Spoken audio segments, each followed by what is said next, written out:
જય માતાજી મિત્રો, હર હર મહાદેવ. સ્વાગત છે તમારું આપણી યુટ્યુબ ચેનલ આજના સત્સંગમાં. આજના વિડીયોમાં આપણે સાંભળવાના છીએ દશામાની વ્રતકથા, જે અષાઢ માસના અમાવસ્યા એટલે કે દિવાસાના દિવસથી ચાલુ થાય છે અને 10 દિવસ સુધી મા દશામાનું વ્રત થાય છે. 18 વર્ણના સ્ત્રીઓ અખંડ સૌભાગ્યની પ્રાપ્તિ, સંતાનોની રક્ષા, ઘરમાં સુખાકારી કે કોઈ પણ જાતનું જો દુઃખ હોય તો એ સુખમાં પરિણમે તે માટે માતા દશામાનું વ્રત કરે છે.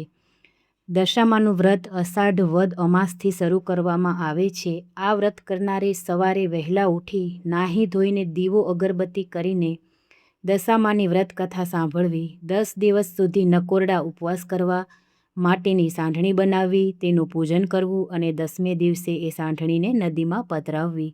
5 વર્ષ પૂરા થયે વ્રતનું ઉજવણું કરવું. વ્રત કરનારે યથાશક્તિ સોના, રૂપા કે પંચધાતુની સાંઢળી બનાવડાવવી, યોગ્ય બ્રાહ્મણને દાનમાં આપવી. શક્ય હોય તો કપડાં લત્તા કે રોકડ રકમ પણ દાનમાં આપવી. સાચા દિલથી દશામાનું વ્રત કરવાથી આપણી માઠી દશા જલ્દી દૂર થઈ જાય છે અને આપણને સુખ, શાંતિ અને સમૃદ્ધિની પ્રાપ્તિ થઈ મા દશામાના ચરણોમાં આપણે મસ્તક નમાવી અને માતાના આશીર્વાદ પણ મળે છે. તો ચાલો હવે આપણે સાંભળીએ મા દશામાની વ્રત કથા. જો તમને મારો વિડીયો પસંદ આવે તો લાઈક કરજો, શેર કરજો અને કોમેન્ટમાં જય દશામાં જરૂરથી લખજો. રૂપાવટી નગરનો રાજા સમૃદ્ધ અને સુખી હતો. તેને એક ગુણિયલ સુશીલ પત્ની હતી. રાજા સુખ સાહેબીમાં છકી ગયો હતો. તેના અહંકારનો પાર ન હતો. જ્યારે રાણી ધાર્મિક વૃત્તિની અને નમ્ર સ્વભાવવાળી હતી. તે રાજાને ઘણી વખત વિનવતી કે બહુ અભિમાન કરવું સારું નહીં. આ સુખ સાહેબી આજે છે અને કાલે નથી, માટે નિરાભિમાની સ્વભાવ રાખવો. પરંતુ રાજા તેની વાતને હસીને કાઢી નાખતો.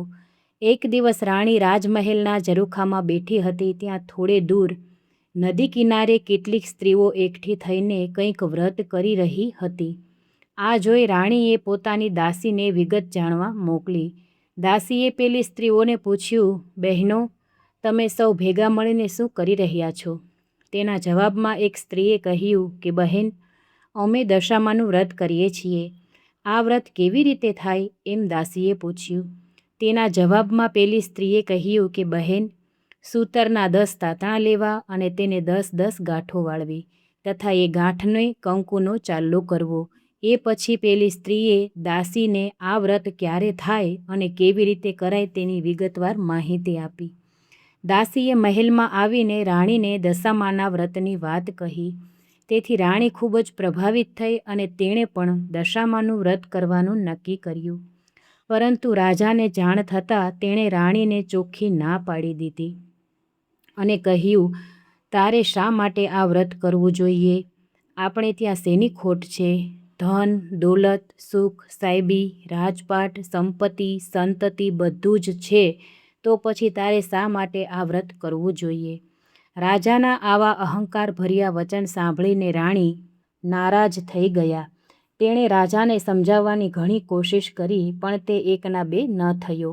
રાજાને આવેલો આટલો અહંકાર અને પોતાનું મહેલમાં થયેલું અપમાન જોઈ દશામાં કોપાય માન થયા. બીજે જ દિવસે અચાનક પડોશી રાજ્યનો રાજા લશ્કર લઈ આ રાજ્ય પર ચઢી આવ્યો. રાજા રાણી તથા કુંવરને રાતોરાત પોતાનું રાજ્ય છોડીને જીવ લઈને ભાગી જવું પડ્યું. રાણીએ આ દશામાનો કોપ છે એમ કહ્યું, પણ રાજાની આંખ ઉઘડી નહીં. ત્યારબાદ રાજા રાણી પોતાના 2 કુંવરો સાથે ચાલતા ચાલતા એક વાડીમાં જઈ ચડ્યા. ત્યાં તેઓ થાક્યા પાક્યા આરામ કરવાની તૈયારી કરતા હતા. ત્યાં જ વાડીમાંના બધા જ ફૂલો સુકાઈ ગયા. આ જોઈ માળીએ વિચાર્યું કે આ લોકોના પગલાં બહુ જ ખરાબ છે. તેમના આવવાથી જ મારી વાડીના ફૂલો સુકાઈ ગયા છે. આથી તેણે રાજા રાણીને અને કુંવરને અપમાનજનક વેણ સંભળાવી વાડીમાંથી બહાર કાઢી મૂક્યા. ત્યાંથી તેઓ ચાલતા ચાલતા એક વાવ પાસે આવી પહોંચ્યા. બંને કુંવરોને ખૂબ તરસ લાગી હતી. આથી તેઓ ઉતાવળે પગલે વાવમાં ઉતરવા લાગ્યા અને ત્યાં જ દશામાએ અદૃશ્ય રૂપે રાજકુંવરોને વાવમાં ખેંચી લીધા. આ જોઈ રાજા રાણી કલ્પાંત કરવા લાગ્યા. હવે રાજાને મનમાં થયું કે માનો ન માનો આ દશામાનો પ્રતાપ છે. આથી તેણે રાણીને આશ્વાસન આપતા કહ્યું કે કલ્પાંત ન કરો રાણી, જેણે કુંવરો આપ્યા હતા તેણે લઈ લીધા છે. આપણી દશા ફરી ગઈ છે. સાચે જ દશામાં આપણા પર કોપિયા લાગે છે. ત્યાંથી તેઓ થાક્યા હાર્યા એક ગામ પાસે આવી પહોંચ્યા. આ રાજાની બહેનનું ગામ હતું. આથી તેમણે ખુશ થતાં રાણીને કહ્યું કે આ મારી બહેનનું ગામ છે, આપણે તેને મળી લઈએ. એમ કહી રાજાએ એક માણસ મારફતે પોતાની બહેનને સંદેશો મોકલાવ્યો. સંદેશાના જવાબમાં બહેને એક પિત્તળની ગાગરમાં સુખડી ભરીને મોકલાવી, સાથે સોનાની સાંકળી પણ મોકલી આપી. રાજાએ પિત્તળની ગાગર ખોલીને જોયું તો સુખડીની જગ્યાએ ઈંટોના કકડા જોવા મળ્યા અને સોનાની સાંકળીને બદલે અંદરથી ફૂફાડા મારતો સાપ નીકળી આવ્યો. આ જોઈ રાજા વિચારમાં પડી ગયો. પોતાની સગી માજણી બહેન પોતાના ભાઈને મારી નાખવા તો ન જ ઈચ્છે. નક્કી દશામાના પ્રતાપે જ આમ બન્યું હશે. આમ વિચારી રાજાએ ગાગરને ભોંયમાં દાટી દીધી અને રાણીને લઈને આગળ ચાલવા માંડ્યા. આગળ ચાલતા એક નદી આવી. તેમાં ચીભડાના વાડા હતા. રાણીએ ત્યાં ઊભેલા એક ખેડૂતને ચીભડું આપવા માટે વિનંતી કરી. ખેડૂતને દયા આવી અને તેણે એક ચીભડું તોડીને આપ્યું. રાણીએ પોતાના સાલ્લામાં સંતાડી રાખ્યું અને કૂવા કાંઠે વિશ્રામ લઈ ખાવાનું નક્કી કરી ત્યાંથી ચાલવા માંડ્યું. પરંતુ ત્યાં જ બાજુના ગામના સિપાહીઓ રાજાનો કુંવર રિસાઈને મોસાળ નાસી ગયો હતો તેની શોધમાં નીકળ્યા હતા. તે આ બાજુ આવી ચઢ્યા અને રાણીના સાલ્લામાં સંતાડેલું ચીભડું જોઈ ગયા. સિપાહીઓએ રાણીના સાલ્લામાંથી ચીભડાને બહાર કાઢ્યું તો દશામાના પ્રતાપે કુંવરનું માથું થઈ ગયું.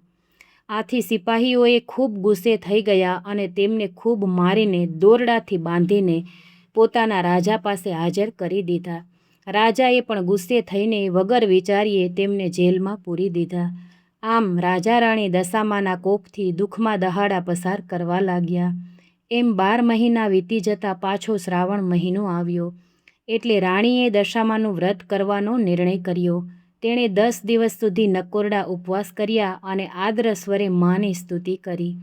રાણીની ભક્તિ જોઈ દશામાં તેના પર પ્રસન્ન થયા અને પેલા રાજાને સ્વપ્નમાં આવી કહ્યું કે હે રાજન, પેલા નિર્દોષ દંપતીને તું સવારે છોડી મૂકજે.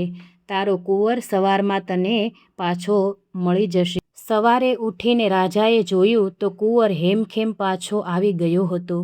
રાજાએ જાતે જ જઈને પેલા રાજા રાણીને કેદમાંથી મુક્ત કર્યા અને તેમને ખૂબ માનપાન અને પહેરામણી આપીને તેમના ગામે જવા માટે વિદાય કર્યા.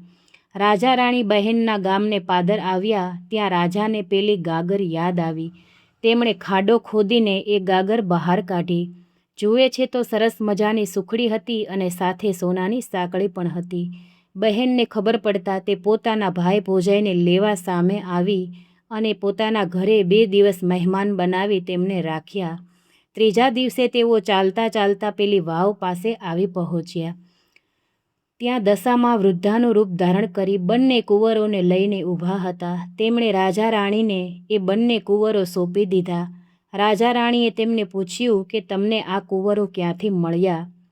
તેમના જવાબમાં દશામાં પોતાના અસલ સ્વરૂપમાં પ્રગટ થયા અને રાજા રાણી તથા કુંવરોને આશીર્વાદ આપતા કહેવા લાગ્યા કે હે રાજા, હું તારી રાણીની સ્તુતિથી પ્રસન્ન થઈ છું.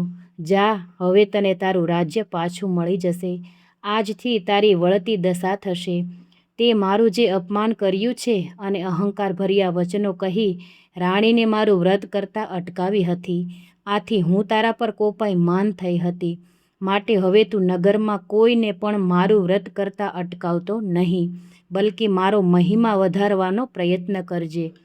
દશામાં રાજાએ દશામાના પગમાં આળોટતા કહ્યું, તમારી કૃપા અપાર છે, પણ તમારી કસોટીમાંથી પાર ઉતરવું મુશ્કેલ છે. માટે મહેરબાની કરીને તમારો પ્રકોપ કદીએ કોઈને બતાવશો નહીં. દરેક જણ પ્રત્યે તમારી મીઠી નજર રાખજો માં. દશામાં હસીને બોલ્યા, રાજા, તારી વાત હું કબૂલ રાખું છું અને જે કોઈ મારી કથા સાંભળી ભક્તિ ભાવપૂર્વક વ્રત કરશે તેને હું ક્યારેય કનડીશ નહીં. એમ કહી દશામાં અદૃશ્ય થઈ ગયા.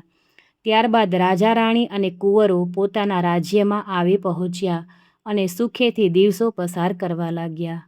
હે દશામાં આ વ્રત કથા વાંચનાર, કહેનાર, સાંભળનાર સૌનું ભલું કરજો. અમારાથી કાંઈ ભૂલ થઈ ગઈ હોય તો તમારા બાળક જાણી અમને માફ કરજો. બોલો દશા માત કી જય. મિત્રો, તો આ હતી દશામાની વ્રત કથા જે આપણે સાંભળી. દશામાં એવા છે દેવી કે જે ભક્તોની મનોકામના પૂરી કરવા તત્પર રહે છે અને મા હૃદય છે, સ્ત્રી હૃદય છે, મા છે અને કોમળ હૃદય ધરાવનારા છે. થોડી પૂજાથી પણ પ્રસન્ન થાય છે. જો તમને મારો વિડીયો પસંદ આવ્યો હોય તો લાઇક, શેર ને સબસ્ક્રાઈબ કરી કોમેન્ટમાં જય દશામાં જરૂરથી લખજો. જય દશામાં, જય માતાજી.